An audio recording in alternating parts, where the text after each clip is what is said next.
The Secretary of State is the keeper of the state seal. Really?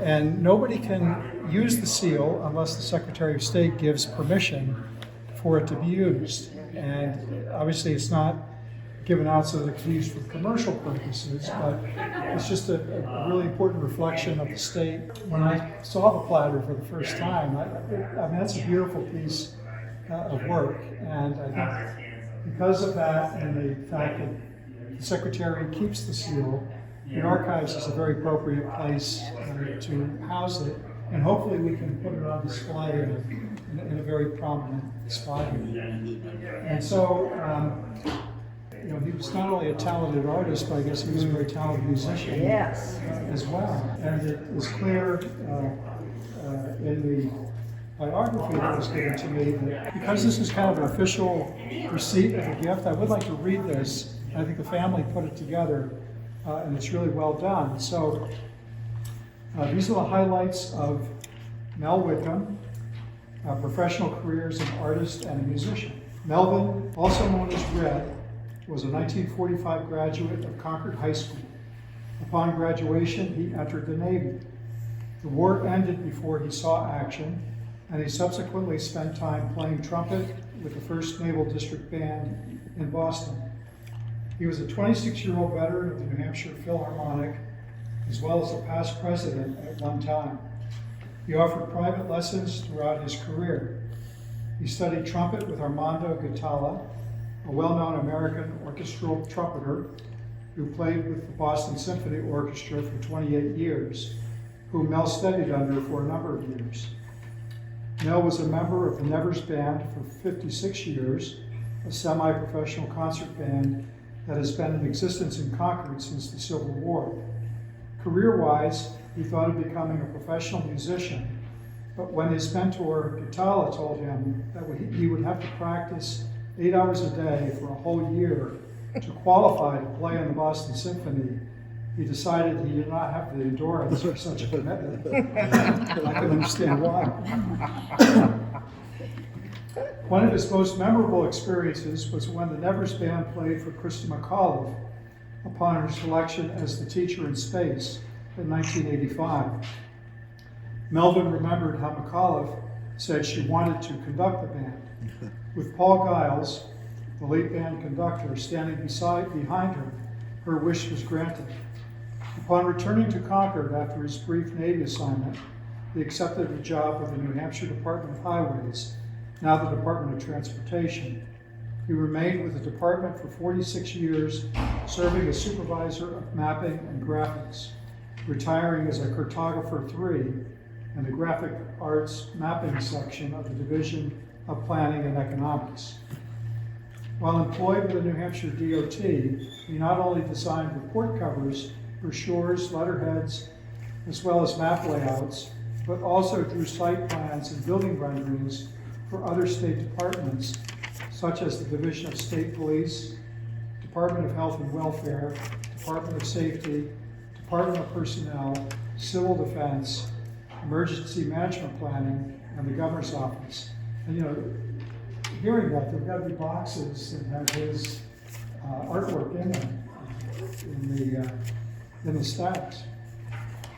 In response to a Just for Fun state flag contest sponsored by the Manchester Union Leader in 1978, Mel's design featured 9 stars around the state seal, a rendering of the Old Man of the Mountain, excuse me, and the Live Free or Die motto won the competition out of 200 applicants, receiving 77 out of 196 votes to claim first place.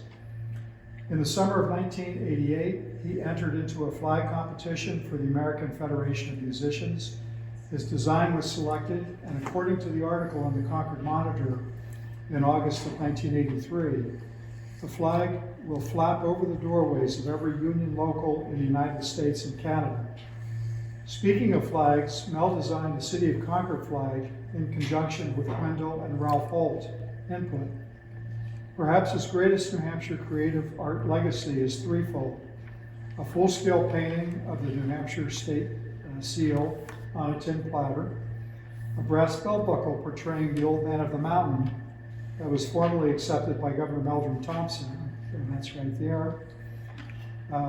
It is our understanding that Mel contributed to the current decal displayed on the New Hampshire Department of Safety vehicles, and that's subject to verification. Has that been verified? We've not verified it yet. Okay, we'll get to the bottom of that.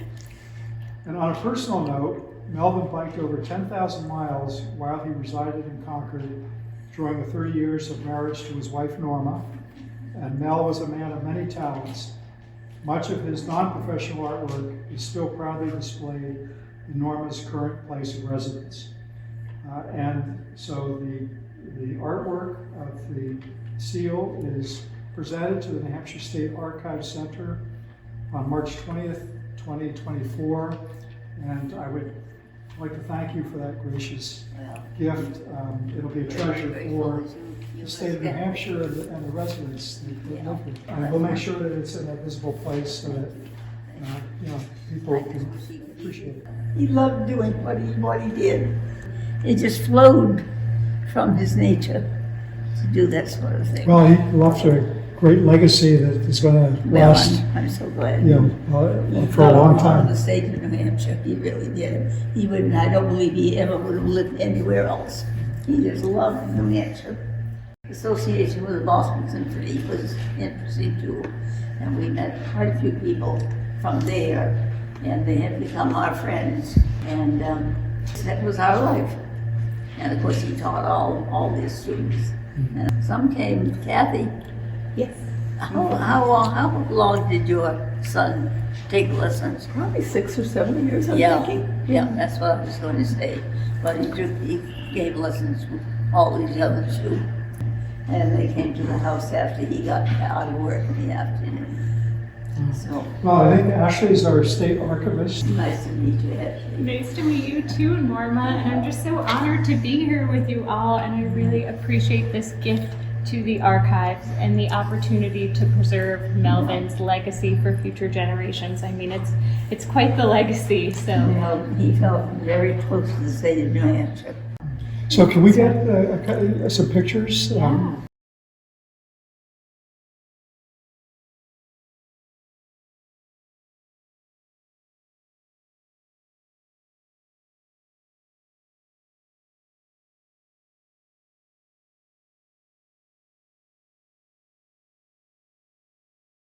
The going joke all the time I knew Red was he always had his case next to him, and he always had a little thermos. And of course it was water, because we like water when we're playing. But we always joked, and I don't know who started it. Do you know, Debbie, how that even started? But everybody always thought he was drinking vodka, right? Was that what it was? Is that right? Well, I think they were hoping so you could share.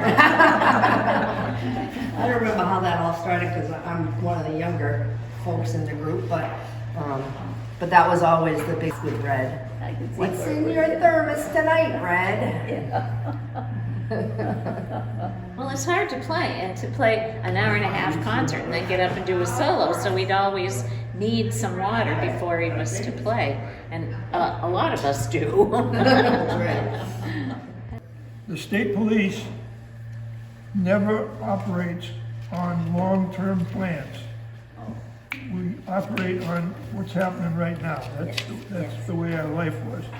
And so we had to force that on Red all the time because we would arrive in Red's doorway unannounced with a bunch of silly notes in our hand about some program we were going to start tonight, and we needed posters and, paraphernalia to announce it with. And he'd stop what he's doing and whip it up in nothing flat. It was like no big deal to him, It was easily accomplished. Yes, And we appreciated it more than anything. But there were so many things, yes. little kinds of things that he would have a hand in. And he almost never signed his name to them. Really? Never. No. I don't have a single example of his work that you can even find. And he would carefully, even when we provided him with something that a trooper had roughed out, he'd leave the trooper's name on it. Oh, for And the goodness finished sake. product Oh, my would God. go. And he never, never, ever said no. Oh, really? No matter how difficult, no matter, he just drop Yes. everything. He says, that can all wait, that can all wait. We'll do Yeah. this one right now. Yeah, he was very good that So way. he was a great accomplishment, and he was a good all-around guy too. Yeah, Well, he was a great asset to us. thank you, thank you. And we also took him for rides in our new toys too. You know? He got a kick out of that. He He would liked, love that. liked going in the airplane and he liked going in the helicopter, you Yeah. know, so, That's his reward. yeah.